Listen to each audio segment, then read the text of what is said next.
बड़ी खबर, करनाल में आज होगी किसानों की महापंचायत। किसानों पर लाठीचार्ज के खिलाफ महापंचायत होगी। तो इसी के मद्देनजर आपको बता दें कि प्रशासन ने 5 जिलों में इंटरनेट सेवा बंद कर दी है। बड़ा अपडेट आपकी टीवी स्क्रीन पर। करनाल में आज रात 12 बजे तक इंटरनेट बंद। कुरुक्षेत्र, कैथल और जींद में भी इंटरनेट पर प्रतिबंध लगा दिया गया है, बैन लगा दिया गया है। तो पानीपत में इंटरनेट और एसएमएस सर्विस सस्पेंड कर दी गई है। जिला प्रशासन ने एहतियातन धारा 144 भी लागू कर दी है। सचिवालय के घेराव को लेकर भी प्रशासन सतर्क हो गया है। करनाल में फोर्स की 40 कंपनियों को तैनात किया गया है। महापंचायत को लेकर ट्रैफिक एडवाइजरी भी जारी की गई है। तो परिस्थितियां देखिए प्रदेश में किस तरीके की बनती जा रही है, जहां पर अब ये लग रहा है नाक का सवाल बन गया है, साख का सवाल बन गया है और ये लड़ाई यहां तक पहुंच गई है कि अब आर पार चकती नजर आ रही है। तो करनाल की नई अनाज मंडी में आज किसान बड़ी संख्या में एकत्रित होंगे, जानकारी सामने आ रही है। और इसी के मद्देनजर की कोई अप्रिय घटना न हो और स्थिति को संभाला जा सके, बड़ी संख्या में पुलिस बल की भी तैनाती कर दी गई है। करनाल में आज रात 12 बजे तक इंटरनेट बंद है। कुरुक्षेत्र, कैथल और जींद में भी इंटरनेट पर बैन लगा दिया गया है। तो वहीं पानीपत में इंटरनेट और एसएमएस सर्विस को भी सस्पेंड कर दिया गया है। जिला प्रशासन ने एहतियातन धारा 144 भी लगा दी है। आपको बता दें कि किसानों की तरफ से ऐलान किया गया है कि अगर मांगे नहीं मानी गई तो सचिवालय का घेराव भी करेंगे। तो सचिवालय के घेराव को लेकर भी प्रशासन सतर्क हो गया है। करनाल में फोर्स की 40 कंपनियों को तैनात किया गया है। महापंचायत को लेकर ट्रैफिक एडवाइजरी भी जारी कर दी गई है। तो वहीं पर आपको बता दें कि अलग अलग आईपीएस अधिकारियों की जिम्मेदारी भी तय कर दी है। वहीं पर आपको बता दें कि एडीजीपी नवदीप विर्क की जिम्मेदारी तय कर दी है ताकि वह पूरी व्यवस्था को देखें, मॉनिटरिंग कर सके। ये जानकारी दी थी गृह मंत्री अनिल विज ने। वहीं इसी बीच जो परिस्थितियां लगातार बनती जा रही है उससे ये बात तो तय है कि तनातनी जरूर होगी, क्योंकि जहां पर एक तरफ प्रशासन तैयार है तो वहीं दूसरी तरफ किसान भी तैयार हैं। और टीका टिप्पणियों का दौर जिस तरीके से देखने को मिला, भाजपा प्रदेशाध्यक्ष और किसान नेता गुरनाम सिंह चढ़ूनी की तरफ से साफ तौर पर कहा गया था कि सुबह 10 बजे करनाल की नई अनाज मंडी में सभी किसान ज्यादा से ज्यादा संख्या में पहुंचे और जो किसानों की मांगे हैं प्रशासन को इसको सुनना होगा। तो किसानों ने अपनी मांग रखी थी। जो करनाल के बस्ताड़ा टोल पर लाठीचार्ज हुआ था उसमें एक किसान की मौत हो गई थी। उस किसान को, उनके परिजनों को मुआवजा दिया जाए और एक नौकरी दी जाए। तो वहीं महापंचायत को लेकर प्रशासन अलर्ट है। पैरामिलिट्री फोर्स को भी तैनात कर दिया गया है। ग्राफिक्स के जरिए भी हम आपको समझा रहे हैं कि परिस्थितियां क्या बन रही है। तो वहीं 24 घंटे के लिए आपको बता दें कि इंटरनेट सेवाएं बंद कर दी गई है। करनाल में धारा 144 को लागू कर दिया गया है। और इसके साथ साथ बड़ा अपडेट ये भी आपको बता दें कि प्रशासन ने 5 जिलों में इंटरनेट सेवा को बंद कर दिया गया है। करनाल के साथ साथ कुरुक्षेत्र, कैथल और जींद में भी इंटरनेट सेवा को बंद कर दिया गया है। और पानीपत की अगर बात करें तो पानीपत में इंटरनेट और एसएमएस सर्विस को सस्पेंड कर दिया गया है। तो जहां पर आज महापंचायत होनी है, करनाल की नई अनाज मंडी में ज्यादा से ज्यादा संख्या किसानों की वहां पर देखने को मिलेगी, ये बात लगातार कही जा रही है।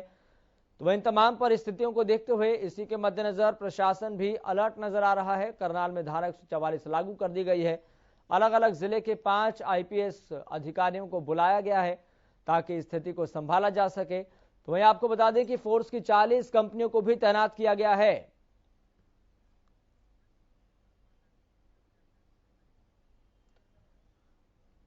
इसी बीच आपको बता दें कि इस मसले पर ज्यादा जानकारी के साथ मेरे सहयोगी भी जुड़ गए हैं। गगन, देख रहे हैं किस तरीके से परिस्थितियां लगातार बन रही है, तो ऐसे में प्रशासन कितना अलर्ट नजर आ रहा है और फिलहाल क्या तस्वीरें आप देख पा रहे हैं? क्या किसानों की हलचल दिखाई दे रही है? जी बिल्कुल, देखिए यश, मैं आपको बताना चाहूँगा 40 से ज़्यादा कंपनी यहाँ पर जो है करनाल के अंदर पहुँच रही है। और देखा जाए तो किसानों का क्या, किसानों के द्वारा जो मांग की गई थी कि 6 तारीख तक जो ड्यूटी मजिस्ट्रेट था जिसने लाठीचार्ज के ऑर्डर किए थे, तो उसके खिलाफ सख्त से सख्त कार्रवाई की जाए, मुकदमा दर्ज किया जाए। अगर जो 6 तारीख तक उनके खिलाफ मुकदमा दर्ज नहीं किया जाता तो 7 तारीख को करनाल अनाज मंडी के अंदर एक महापंचायत का आयोजन किया जाएगा, जिसको लेकर कि उसके बाद जो करनाल सेक्रेटेरिएट का घेराव किया जाएगा अनिश्चित काल तक, जब तक उस प्रशासनिक अधिकारी के खिलाफ कोई कार्रवाई नहीं हो जाती। जी गगनार, ये भी माना जा रहा है क्योंकि जहां पर एक तरफ प्रशासन पूरी तरीके से अलर्ट पर है, तो वहीं दूसरी तरफ किसान नेताओं की तरफ से, किसानों की तरफ से भी ऐलान कर दिया गया है कि हम प्रदर्शन तो जरूर करके रहेंगे। तो इसका मतलब ये माना जाए कि तनातनी तो तय मानी जा रही है।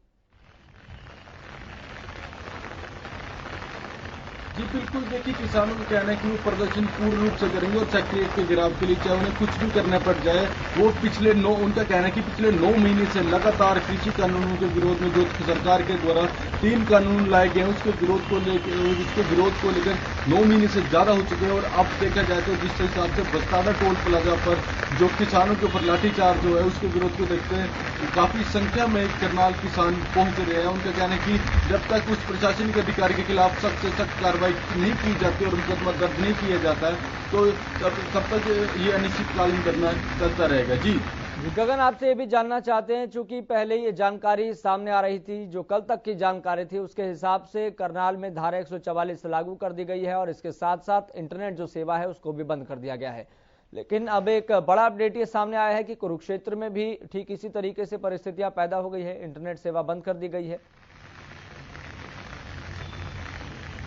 जी बिल्कुल, देखिए सरकार के द्वारा जो 5 जिले हैं कुरुक्षेत्र, करनाल, पानीपत, कैथल और झील, जिसको यहाँ की इंटरनेट सेवाएं के साथ साथ SMS सेवाएं भी यहाँ पर बंद कर दी गई है, क्योंकि देखा जाए तो कि किसी तरह के कोई दंगा फसाद ना हो सके, तो इसलिए सरकार ने इन इंटरनेट सेवाओं और SMS सेवाओं को बंद कर दिया गया। जी और फिलहाल अगर बात करें यहाँ पर, आपसे ये भी जानना चाहते हैं कि कौन कौन से जो बड़े किसान नेता हैं वो इस महापंचायत में शामिल होंगे। चूंकि मुजफ्फरनगर में देखा गया था सभी किसान नेता शामिल थे, वो वही किसान नेता थे जो सरकार से कई दफा बातचीत कर चुके हैं, वार्ता कर चुके हैं, संवाद कर चुके हैं, लेकिन संवाद बेनतीजा रहा।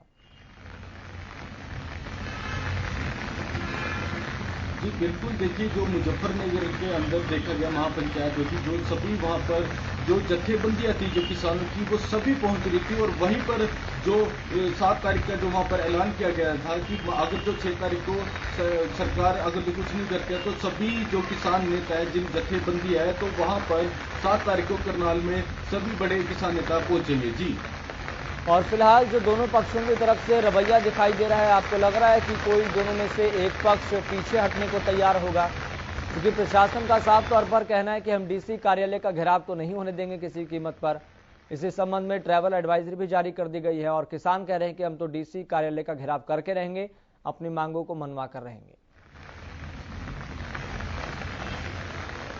जी बिल्कुल, देखिए एक तरफ सरकार जो प्रशासन है उनका कहना है कि वो किसी भी हालत में सेक्रेटरीट का घेराव नहीं होने देंगे और दूसरी तरफ किसानों का कहना है कि अगर जब तक जो ड्यूटी मजिस्ट्रेट था करनाल लाठीचार्ज के दौरान उसके खिलाफ कानूनी कार्रवाई नहीं की जाती तब भी हमारा अनिश्चितकाल धरना चलता रहेगा।